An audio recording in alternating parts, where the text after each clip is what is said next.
Okay, ito yung water lube na nalagyan natin sa makina.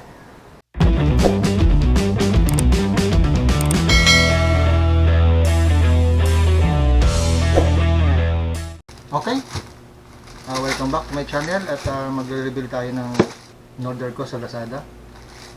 Wonder Lube. Ito yung nagamit ko na noon back 2012 yata. Kasi isa ko motor. Maganda to eh. Ngayon ko lang ulit nakita sa advertisement kaya umorder ako. Kaya ibubuksan natin. At ilalagay natin sa motor. Yun, maganda naman ang pack niya. And okay naman siya.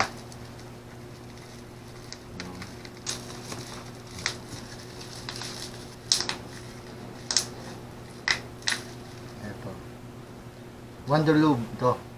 Okay na. Okay naman pack niya. Tsaka ito kasi yung pampadulas ng mga gear sa loob ng makina. Ito yung nagamit ko na noon na 2012. Maganda talaga to. Ngayon ko ulit nakita, kaya bumili uli ako. Ilalagay ko naman sa motor ko para masubukan ulit kung okay pa. Okay? Sige, tara lagyan na. Okay, ito yung water lube na nalagyan natin sa makina. Kasi 60 ml yata ito eh. Ayan, check natin mamaya. Subukan mo natin i-start. Kung okay, kung anong ating kung may pagkakaiba nga.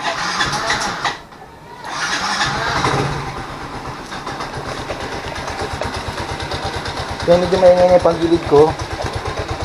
Kaya medyo maingay. Ito papakin natin. Yung makina.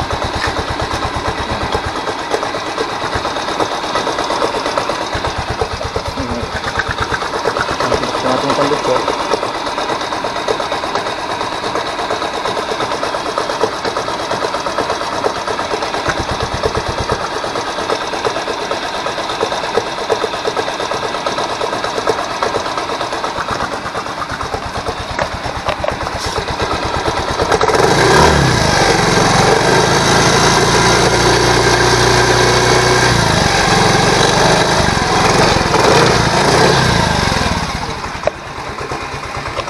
Maybe nyo, maingay talaga yung panggilid ko. Hindi pa napapalitan. Ngayon susunod natin. Buksan natin yan. Ito pala ang ngayon. Meron siyang ganito. Tinatanggal. Ayan. Pati ulit. Hindi natin dito.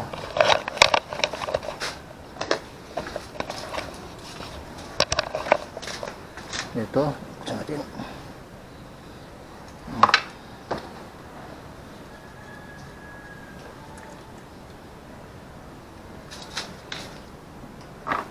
Mamaya natin panasan.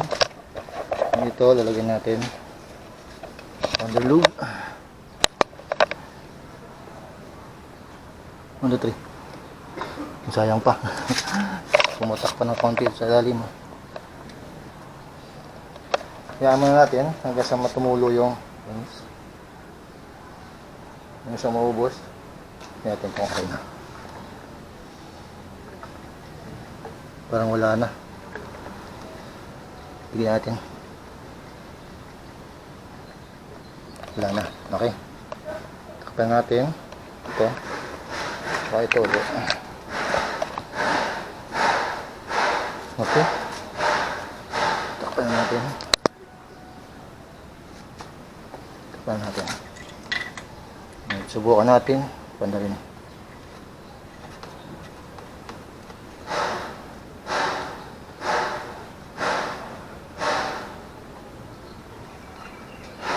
At mahigpit kasi natulo ang langis pag yung maluwag. Ayan, is 1, 2, 3. Ito yung kasusi.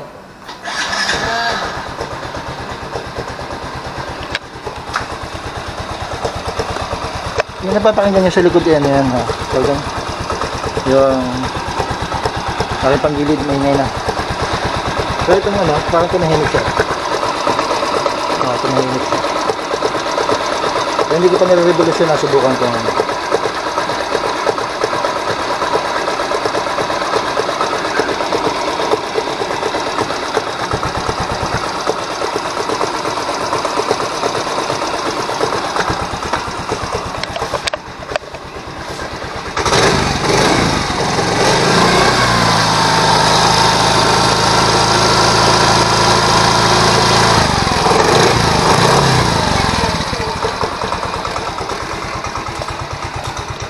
Okay, ito yung sabi niya, helicopter tunog sounds. Papaayos natin yan. Ngayon next week siguro. Ito mahinig siya.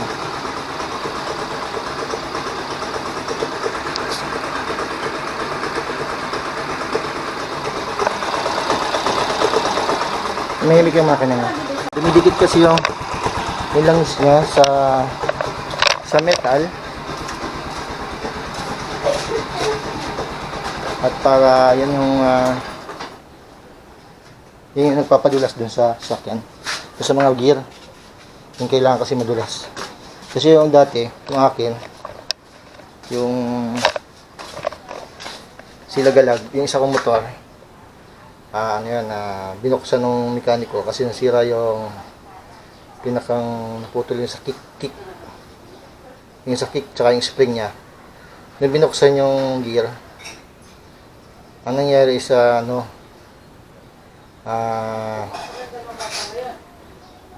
nagtataka yung mekaniko bakit napakadulas daw ng mga gear. Yun, hindi niya mahawakan Pag hawak niya, nadulas yun sa kamay niya. Kaya nahirapan silang mag-assemble. Dumudulas, kumakapit, kumukuha sila ng liha para makapitan yung gear kasi yung dulas. Nung inassemble uli. Nung nililinis, yun. Nahirapan silang maglinis. Yun, binalik uli yung na malinis na. Saka ang tagal bago matanggal yung dulas niya. Parang mahawak ka ng hito, ang madulas na gano'n. Meron siyang madulas sa ibabaw bago yung bakal pa. Yan, kaya nasubukan ko uli na ilagay dito sa bago kong motor. Sa luma ko si motor yan. Yun, okay pa naman, maayos pa naman. Pero hindi ko uli pa nalagyan ng Wonderloop yun. Siguro pag papadalaan ko para okay ulit. Ang tumakbo na gawa nun sa gear na yung madulas. Yun lang.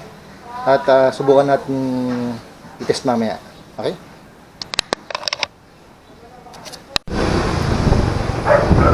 Okay, at nag-testing tayo ng langis. Okay. Ngayon, sa pakiramdam ko, yung langis, maganda naman ang feedback. At medyo parang tumulong tumakbo. Parang nag-smooth, sindulong ba?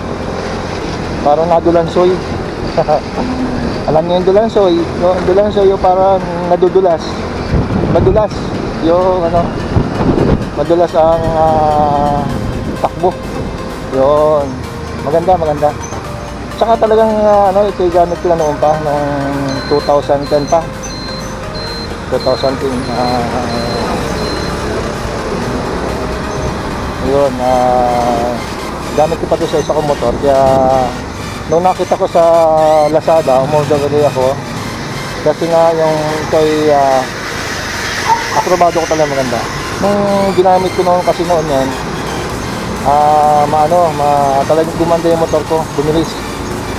Tsaka nawala yung ugong-ugong. Yun. Maliban lang kung may sira talaga yung sakyan mo, talaga yung iba hindi na matatanggal yung balancing na. Ayan, medyo parang yung lagatok niya medyo nawala. At saka nag-smooth yung takbo niya. Yun. Siguro naman ay tumipid siya ng konti. Sabihin natin kung tumipid kasi sa pagpatakbo rin yan kung tumitipid. Ang problema, mataas naman ang gasolina ngayon. Ang taas ng gasolina kaya siguro bali wala yung tipid mo dito. Tipid siguro yung mga 5 piso, 10 piso siguro gano'n sa gasolina. Kaya lang, ang tumaas naman ng gasolina ay 2 yata ngayon nakaraan. Kaya mataas yung mataas ang rate ng gasolina ngayon. Kaya yung 200 mo, konti na lang. Dati full tank ito, 200. Ngayon, 250 na. Malaki. Ayan. Okay, sige. Malayo-layo pa yung ating pupuntahan. Mamaya update ko kayo kung nasaan na tayo. Okay?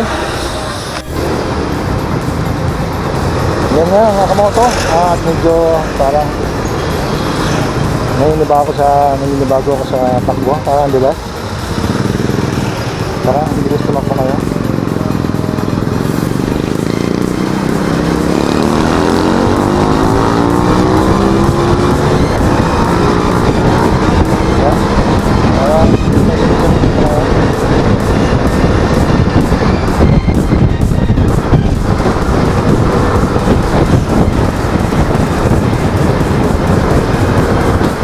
Medyo makulimlim ang ating panahon ngayon at tayo ay bumabagtas sa ano ba ito ate? Connect? Ha? Ano bang highway ito?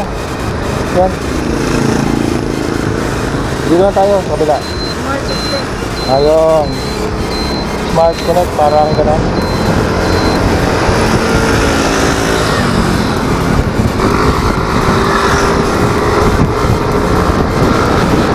Sakit tumakbo.